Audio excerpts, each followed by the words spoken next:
Okay, picture this. A first responder rolls up to a scene, right?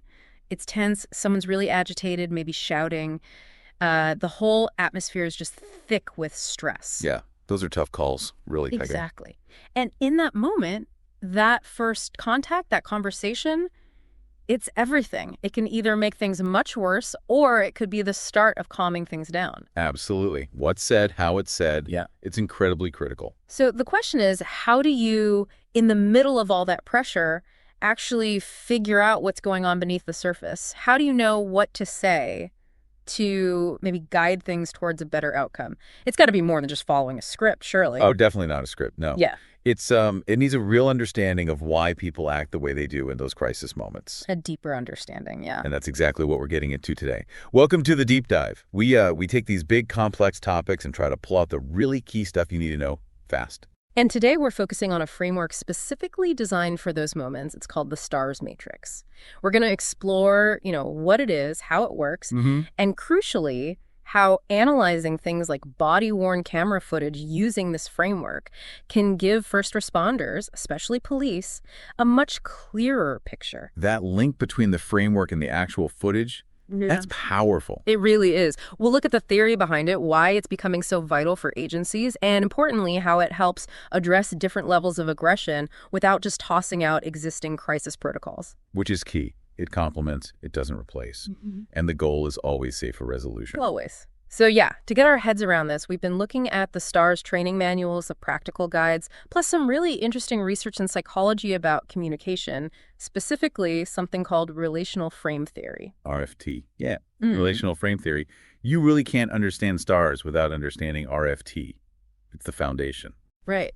And it's worth noting, this S.T.A.R.S matrix, it was originated by Dr. Stephen Gonzalez, but the RFT science it builds on, that comes from the foundational work of Dr. Stephen Hayes. That's right. Gonzalez applied Hayes' RFT principles in this really innovative way for law enforcement. So if you're listening and you want to get a handle on how the system works, how it might offer a more effective, maybe more insightful way to handle crisis situations, well, you're in the right place. Okay, so let's dive in. What is this S.T.A.R.S matrix? And maybe start with the theory bit first, this Relational Frame Theory, RFT. What's that about? Okay, let's start there.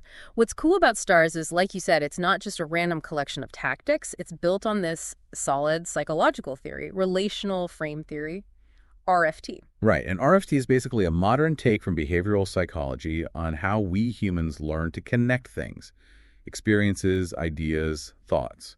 Mostly through language. Connect things through language. Okay, right. So what are these relational frames then? Can you make that a bit more concrete? Think of them as learned mental shortcuts, patterns for relating different things we encounter, sights, sounds, even our own thoughts. We use language to build these connections. RFT identifies, about 5 main types of these frames. 5 main types. Okay, what's the first one? The first one is coordination. It's basically seeing things as the same or equivalent. Like unhappy means the same as sad, that kind of thing. Exactly. Or in a crisis context, someone might say they feel trapped, while another person might say there's no way out. Ah, okay. Different words, same feeling. Precisely. So for a first responder using S.T.A.R.S, recognizing that coordination frame means understanding the underlying emotion, even if the words aren't identical. It helps you connect with their actual experience. Right. Coordination, seeing sameness. Got it. What's number 2? Next up is comparison. Thinking in terms of, more or less, better or worse, bigger or smaller. Okay. So making judgments, basically. Yeah. Someone in distress might say, my problems are way worse than anyone else's problems. That's a comparative frame. And how does recognizing that help?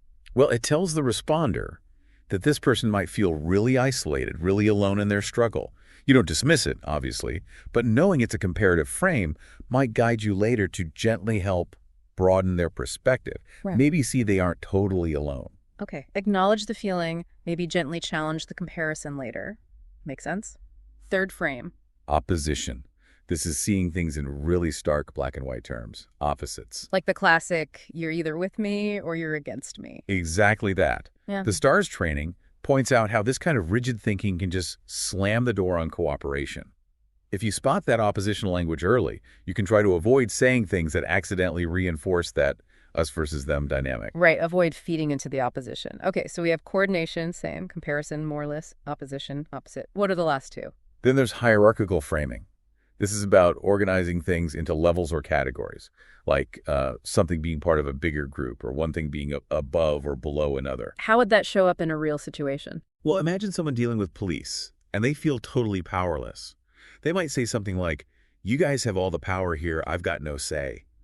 That's a hierarchical frame focused on power difference. I see. Understanding that helps the officer be mindful of their own language, maybe their posture, to try and reduce that feeling of imbalance if possible and appropriate. Right. Be aware of the perceived hierarchy. Okay, and the fifth one. The last key one is deictic frames. These are all about perspective taking. Think I versus you, here versus there, and crucially, now versus then. So it's about viewpoint. My view, your view, the present moment, the future. Exactly. And these are so important for first responders. Being aware of deictic frames is fundamental to building rapport, using language that acknowledges the other person's perspective. Like saying, from where you're standing, I can see how this must look. Precisely. Phrases like that explicitly use a deictic frame, Oh. I looking from your perspective, and can be incredibly validating. It shows you're trying to understand their here and now. That's huge for de-escalation. Yeah, those examples really help illustrate how these frames aren't just abstract ideas. They show up in the words people use. So what's the core link between RFT and someone actually being in crisis? Well, the central idea, really, is that when people are in crisis, they often become psychologically rigid. They get stuck. Stuck in these relational frames, particularly ones that aren't helpful, like maybe locked into an oppositional frame or a really negative comparative one. And these stuck frames drive their behavior. Absolutely. They heavily influence the person's thoughts, their feelings, and what they do next. So the S.T.A.R.S matrix gives first responders a structured way to listen for the language cues. The words they use. Yeah, the words and phrases that signal which frames might be dominant, which ones they might be stuck in. Okay, so you're actively listening for these patterns. Now, you mentioned earlier connecting this to analyzing body-worn camera footage. How does that work? That sounds potentially game-changing for training and review. It really is. When you take BWC footage and analyze it through the S.T.A.R.S framework, it stops being just a recording of what happened. It becomes this incredibly rich source of data about the relational dynamics going on, the psychological interaction. So you're not just seeing the actions, you're seeing the patterns of language, the frames being used, how they shift. Exactly. You can track how the conversation evolves. For example, reviewing footage. You might notice an individual repeatedly saying things like, "You cops are all the same," or "Nobody ever helps." Which points to a coordination frame lumping everyone together. Right, or maybe an oppositional frame. And if you see that pattern across multiple incidents involving different officers, then you know you've got a specific training need, how to respond effectively to those kinds of generalizations. Precisely. The post-incident analysis using S.T.A.R.S can directly pinpoint where training needs to focus.